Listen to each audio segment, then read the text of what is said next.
Juízes capítulo 3. Estas, pois, são as gentes que o Senhor deixou ficar, para por elas atentar a Israel, a saber, a todos os que não sabiam de todas as guerras de Canaã, tão somente para que as gerações dos filhos de Israel delas soubessem, para lhes ensinar a guerra, pelo menos os que dantes não sabiam delas. 5 príncipes dos filisteus, e todos os cananeus, e sidônios, e heveus, que habitavam nas montanhas do Líbano, desde o monte de Baal-Hermon até a entrada de Ramate. Estes, pois, ficaram para por eles atentar a Israel, para saber se dariam ouvidos aos mandamentos de o Senhor, que ele tinha mandado a seus pais, pelo ministério de Moisés. Habitando, pois, os filhos de Israel em meio dos cananeus, e dos heteus, e amorreus, e perezeus, e heveus, e zebuseus, tomaram de suas filhas para si, por mulheres, e deram suas filhas a seus filhos, e serviram a seus deuses. E os filhos de Israel fizeram o que parecia mal aos olhos de o Senhor. Esqueceram-se de o Senhor seu Deus, e serviram aos Baales e a Astarote. Então a ira de o Senhor se acendeu contra Israel, e vendeu-os em mão de Cozã-Risataim, rei da Mesopotâmia. E os filhos de Israel serviram a Cozã-Risataim 8 anos. E os filhos de Israel clamaram ao Senhor, e o Senhor despertou aos filhos de Israel um libertador, e os libertou. Otiniel, filho de Kenaz, irmão de Calebe, menor que ele.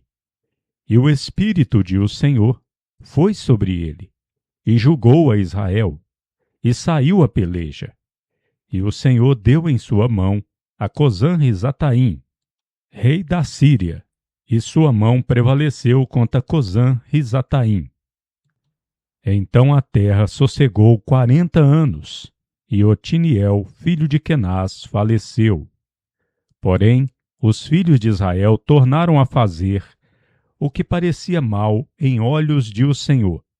Então o Senhor esforçou a Eglon, rei dos Moabitas, contra Israel, porquanto fizeram o que parecia mal em olhos de o Senhor, e ajuntou consigo aos filhos de Amon e aos amalequitas, e foi e feriu a Israel, e tomaram a cidade das palmas em possessão.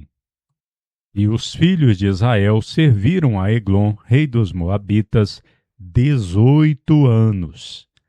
Então os filhos de Israel clamaram ao Senhor, e o Senhor lhes despertou um libertador, a Eude, filho de Gerá, filho de Gemim, varão esquerdo. E os filhos de Israel enviaram por sua mão um presente a Eglon, rei dos Moabitas. E Eude se fez uma espada de 2 fios, de longura de 1 côvado, e cingiu-a por baixo de seus vestidos, à sua coxa direita. E levou aquele presente a Eglon, rei dos Moabitas. E era Eglon homem muito gordo. E foi que, acabando de entregar o presente, despediu a gente que trouxera o presente. Porém, tornou-se desde as imagens de vulto que estão junto a Gilgal, e disse: Tenho uma palavra secreta para ti, ó rei. O qual disse: Cala. E todos os que lhes assistiram de diante dele. E Eude entrou a ele, em um cenáculo fresco, que para si só tinha, aonde estava sentado, e disse Eude: Tenho palavra de Deus para ti. E levantou-se da cadeira. Então Eude estendeu sua mão esquerda e lançou mão da espada à sua coxa direita, e cravou-la pelo ventre, de tal maneira que entrou até a empunhadura após a folha, e a gordura apertou a folha, porque não tirou a espada de seu ventre, e o esterco se lhe saía. Então Eude se saiu à sala, e cerrou após si as portas do cenáculo, e as fechou. E saindo ele, vieram seus servos, e viram, e eis que as portas do cenáculo estavam fechadas, e disseram: sem dúvida cobre seus pés na recâmara do cenáculo fresco. E esperando até se envergonharem, eis que nem ainda abria as portas do cenáculo. Então tomaram a chave e abriram, e eis seu senhor caído morto em terra. E Eude escapou, enquanto eles se detiveram, porque ele passou pelas imagens de vulto, e se escapou em Será. E foi que, entrando ele, tocou a buzina nas montanhas de Efraim, e os filhos de Israel descenderam com ele das montanhas, e ele diante da sua face. E disse-lhes: segui-me, porque o Senhor vos tem dado a vossos inimigos, os moabitas, em vossa mão.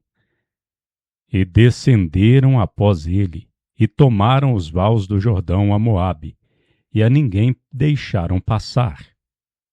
E naquele tempo feriram dos moabitas quase 10.000 homens, todos corpulentos e todos valorosos varões, e nenhum varão escapou.